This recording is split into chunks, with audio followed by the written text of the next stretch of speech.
Vive TV Chile presenta.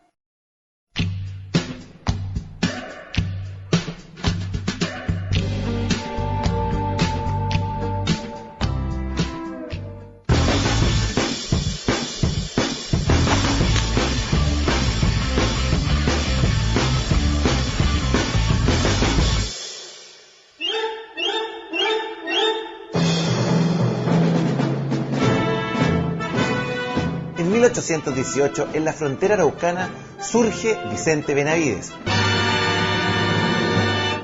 un bandido sanguinario y cruel que robó y asoló en las haciendas de la zona con sus fechorías, aunque es más conocido hoy en día como el Pirata Benavides.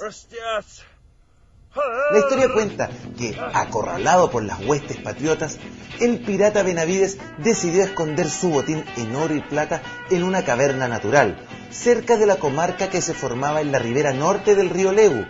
Cuenta la leyenda que una noche de luna llena, Benavides, junto a algunos de sus secuaces, se internaron en las grutas de la caverna.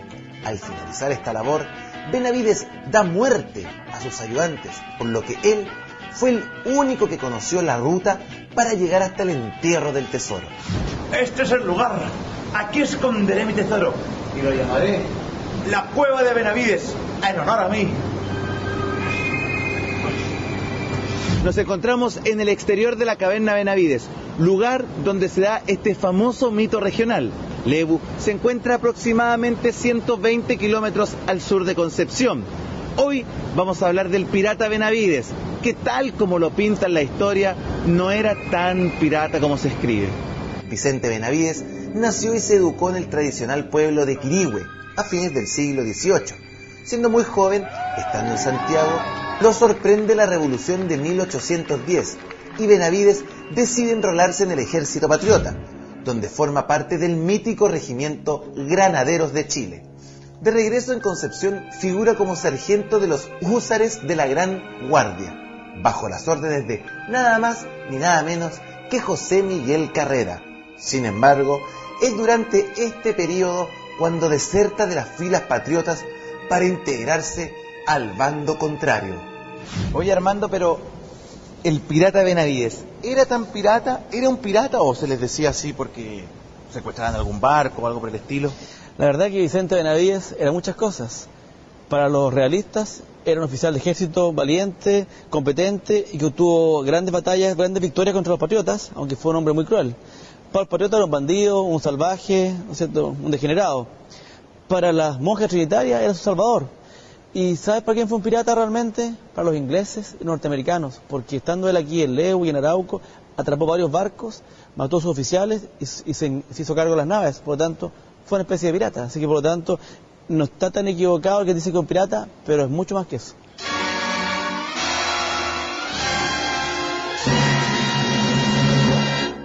¿Y cuánto tiempo estuvo Benavides acá en esta cueva aproximadamente? Bueno, él peleó una larga campaña de 3 o 4 años y recorrió toda la región, sobre todo la zona costera de Concepción al sur, en Arauco. Fue derrotado finalmente en Vega de Saldías, cerca de Chillán, y aquí estuvo los últimos meses escondido, pero cuando supo que venían a buscarlo, entonces él decidió arrancar hacia Lima, se subió a un pequeño bote con hombres de confianza, partió remando hacia el norte, pero cuando Barón tomó calma a echar agua, ahí lo denunciaron, lo atraparon y finalmente terminó colgado en el Plaza de Santiago, y después su cuerpo fue descuartizado y expuesto en todos los lugares donde había cometido sus fechorías, y por lo tanto tuvo una muerte terrible, propia de una guerra cruel como la que él peleó. ¿Por qué?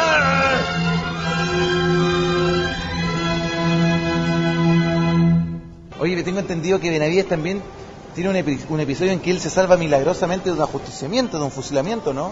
Bueno, al principio de la guerra él fue realista, después fue patriota, después fue realista. ¿Cómo es ser realista o ser patriota? Bueno, es una época muy compleja al principio, que las lealtades no eran claras. Él fue condenado como traidor realista y fue condenado a fusilamiento junto con su hermano. Y fueron fusilados efectivamente, su hermano murió, él quedó herido, y cuando el oficial lo remató de un sablazo, solo lo hirió, le cortó una oreja, el cuello, él sangró, pero tuvo la sangre fría de hacerse el muerto, y después entonces herido se recuperó, se presentó a San Martín lo envió aquí al sur a convencer a los realistas de abandonar las armas, pero en cambio se pasó al lado de la monarquía y terminó transformándose en un gran jefe contra los patriotas, y por lo mismo y de ahí para adelante fue siempre un jefe realista hasta su muerte que te comentaba. Wow. ¿Se las traía este Benavides? No, era un tipo serio. ¿Sí o no? Así es. ¿Cuánta gente habrá matado este? Armando, ok, Benavides, el pirata, pero no tengo claro todavía los realistas versus los patriotas. ¿Y qué rol jugaba Benavides también? Bueno, tu pregunta es válida porque antes se pensaba que la independencia era una guerra entre chilenos y españoles, claro. Pero hoy día ya está claro que fue una guerra civil donde hubo chilenos a ambos lados y unos cuantos españoles, por supuesto, por el lado de la monarquía. Pero tú me decís que habían chilenos que estaban defendiendo la monarquía. Pero claro, porque defendían el orden en el cual habían vivido, el orden que venía de la iglesia, la religión, y no conocían otra alternativa. De hecho, la mayoría del país estaba contra la independencia porque la independencia ocurrió como de repente y no estaban preparados. Y la mayoría del país estaba contra la independencia. Claro, porque Valdivia, Chiloé, la zona de Concepción, incluso Coquimbo, eran más bien realistas. Solamente una minoría que estaba más informada en ciertas ciudades importantes como Concepción y Santiago quería más bien el separatismo, la autonomía y la independencia.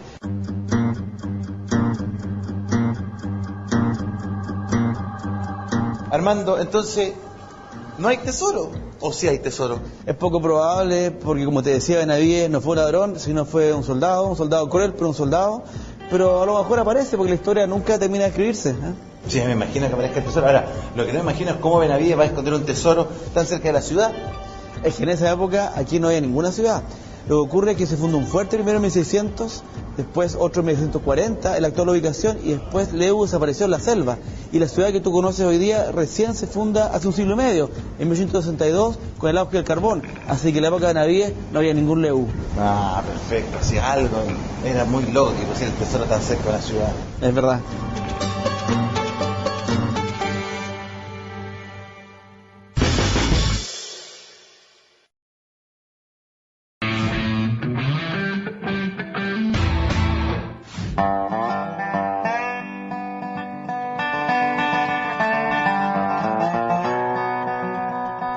Ahora entiendo ya por qué se funda Leu y por qué se empieza a integrar esta zona de la Araucanía, pero ¿por qué crece tanto Leu?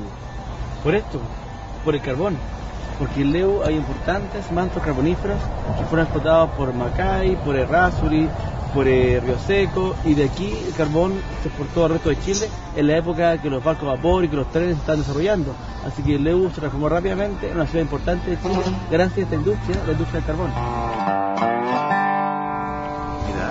¿Quién iba a imaginar que el carbón iba a llegar hasta acá también? Estamos en el Golfo de Arauco. Lota, Coronel, Concepción primero y luego Leu fueron el país del carbón en el siglo XIX y hasta mediados del siglo XX.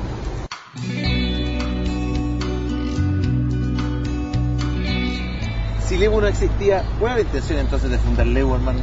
Es que hasta 1860 el gobierno tomó la decisión de ocupar la Araucanía.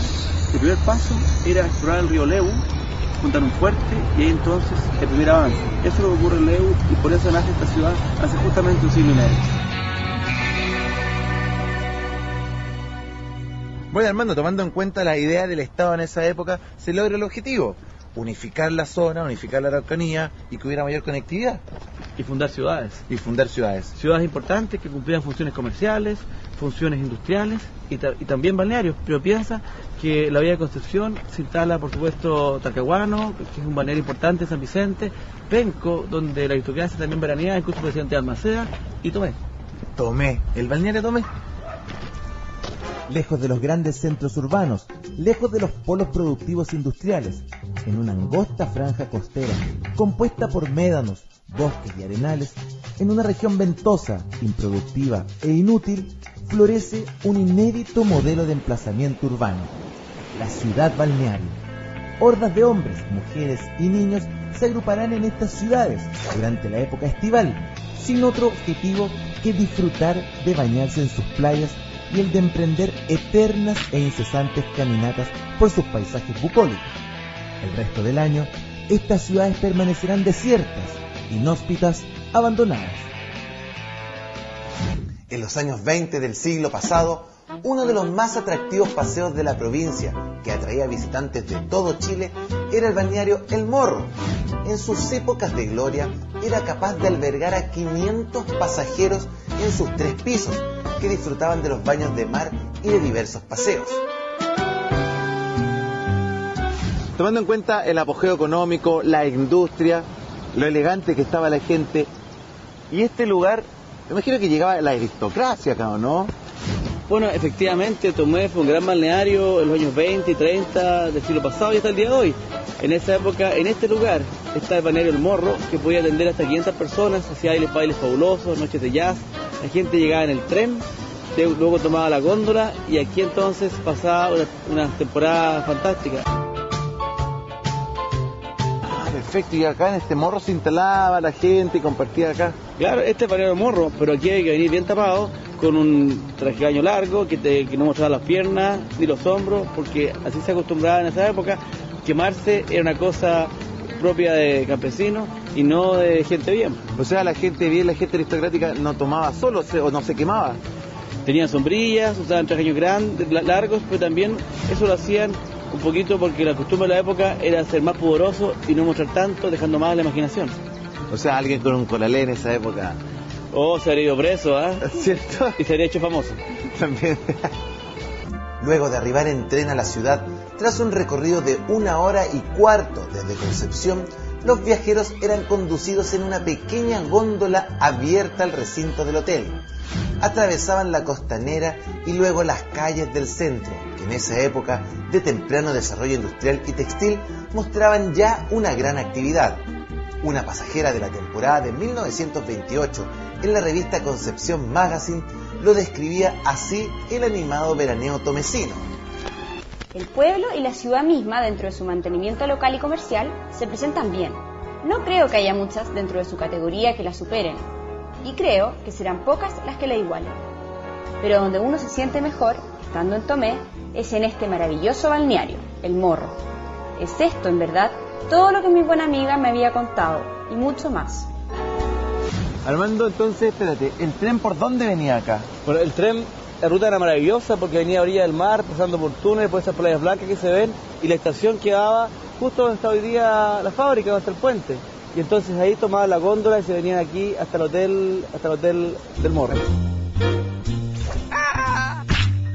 Qué insólito ver cómo los grandes edificios ya se empiezan a tomar el pueblo y empiezan a desplazar la ciudad hacia atrás. De alguna manera eso refleja el cambio de uso del espacio, que pasa de ser industrial a ser turístico, porque yo creo que en el turismo está el futuro Tomé.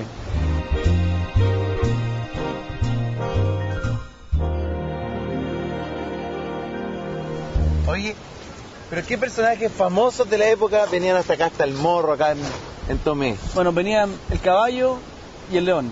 El caballo y el león. El caballo era Carlos Núñez del Campo, el león Arturo Santipalma, los dos enemigos casi. Personajes políticos más importantes del siglo XX, primera mitad, ¿cierto?, de Chile, que en Santiago se peleaban a muerte, tenían todo tipo de discusiones, pero acá ambos veraneaban, incluso hay fotos en que aparecen juntos los dos.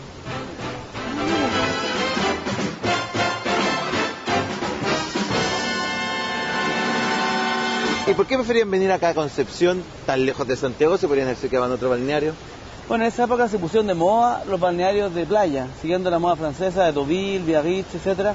Y Penco primero y después Tomé era el balneario de moda. Este hotel El Morro, que albergaba 500 pasajeros, que tenía este paisaje maravilloso, un paseo tan lindo, era el lugar en que había que estar si no quería ser visto por la alta sociedad. Ah, entonces aquí tenía que venir la gente que está a la moda. Así es. Pero no solo los balnearios constituyen esta zona. Al igual que el Lebu, a principios del siglo XX, esta zona también fue un epicentro del desarrollo industrial de Chile y la región.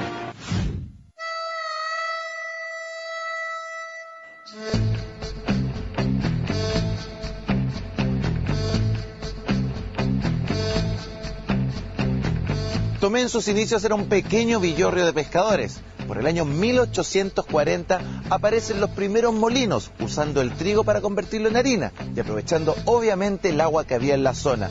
Pero fueron en los años 1860 cuando la sobreproducción de trigo a nivel mundial hizo que cayeran los precios y la gente de la zona tuvo que reinventarse. Cuenta la historia que que uno de los principales proveedores de harina de la época cambió unos sacos de harina por el primer telar. Y es así cuando nace Bellavista Oveja Tomé.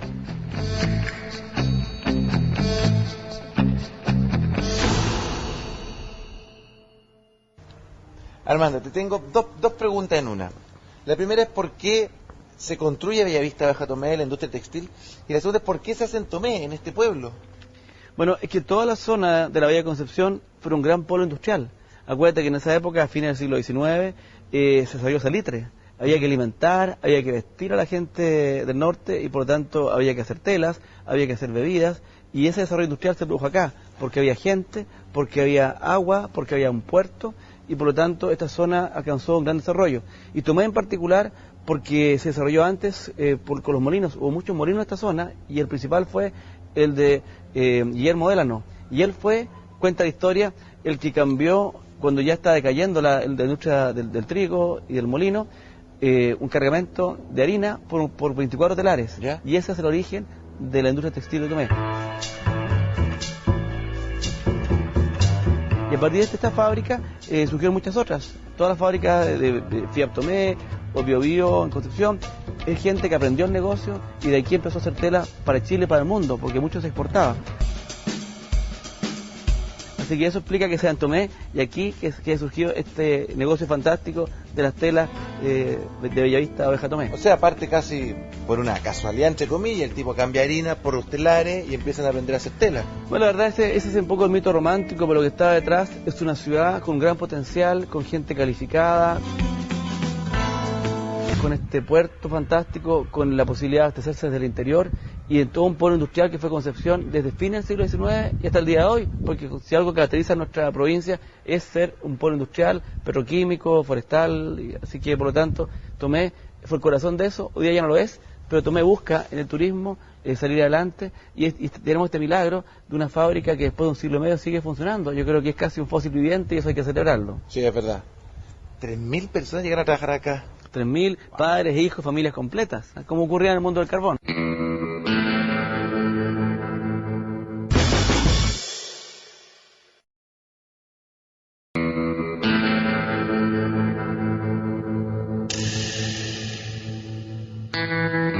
Ah, mira, claro, de aquí viene todo, aquí parte todo la lana. De ahí parte todo. Aun cuando aquí no estaban las ovejas, aquí llegaba la lana, se limpiaba, se desarrollaba. No es que hayan ovejas acá. No, yo diría que este es el símbolo, refleja que en el fondo es un producto natural, ¿no es cierto?, no artificial, y la oveja, por eso es la mascota de la fábrica.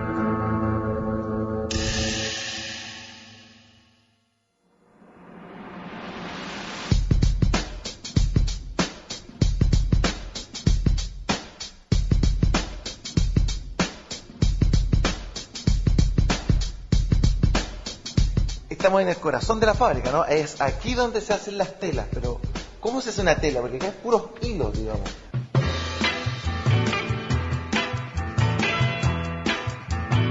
Bueno, aquí se hace la tela.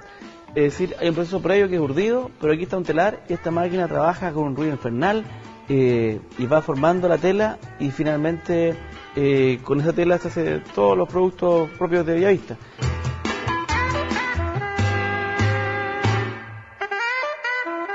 Esto refleja también una época distinta a la economía chilena, donde se pensaba que un país no podía ser desarrollado si no era industrial. Y por eso entonces se abastecía con tela chilena y con todo el producto chileno en el mercado. Y estaba prohibido importar, o era muy caro. Pero esto refleja no solamente una economía, también una forma de vida, porque las ciudades que tenían industrias como esta giraban en torno a ellas.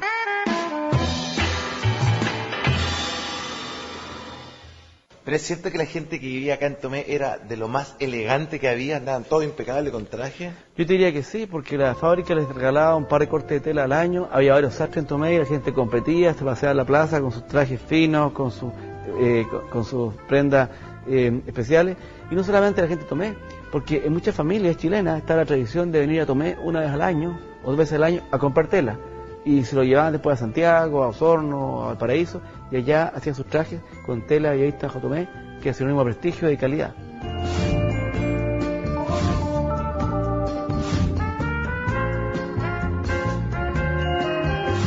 Armando, me tinca que este es como el proceso final de la tela, porque ahí hay unas telas colgando, están estos mesones con unas winchas en los bordes. Efectivamente, hay máquinas que funcionan y otras que ya no. Había máquinas para cortar, para medir, y esta máquina para mí es fascinante. Esto es lo que se llama una cardadora. Esta tremenda instalación solo servía para sacar las pelusas de las prendas o de la tela cuando ya estaba terminado el proceso. Fíjate, tiene cardos. Fíjate, toda esta máquina gigante era para sacarle las pelusas nomás con los cardos naturales que están ahí. Y ahí están los cardos, eso mismo que te pinchan en el campo, estos eran traídos de Italia, servían para este proceso, para que la tela quedara realmente impecable. Así era la tela a bella vista.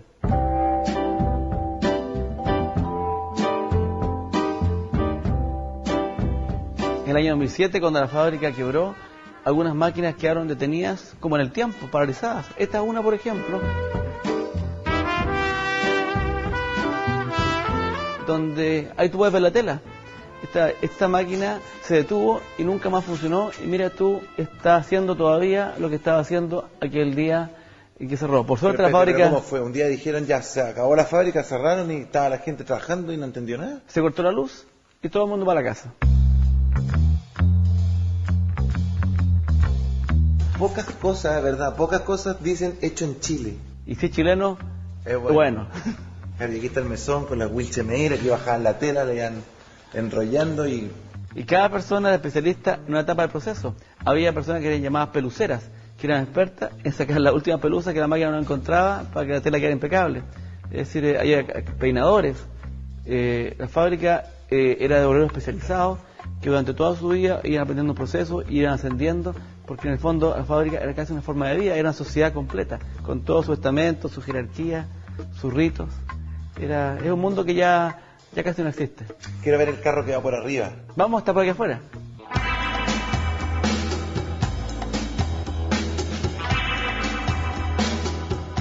Armando, desde que llegamos a la fábrica no he dejado de mirar ese cubículo que está colgando ahí como una baliza. Ese es el monorriel, es un vehículo de transporte que recorre toda la fábrica llevando la lana, el cardado, el peinado de una sección a otra.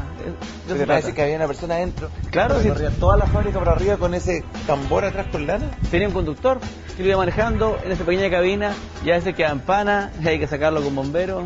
Pero piensa tú que en esa época por aquí circulaban camiones, vehículos, personas, así que era muy práctico tener un transporte aéreo.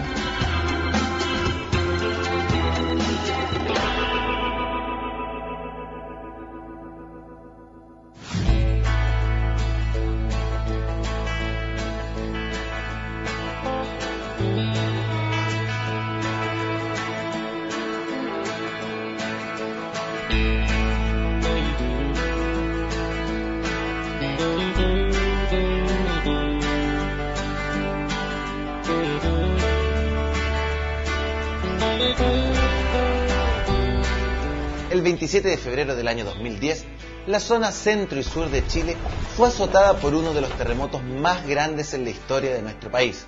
Hoy, tan solo algunos años después de este evento, si bien quedan rastros del maremoto que ingresó en estas costas, los habitantes han logrado sobreponerse a esta tragedia y tienen sus puertas y brazos abiertos para recibir a gente del mundo entero.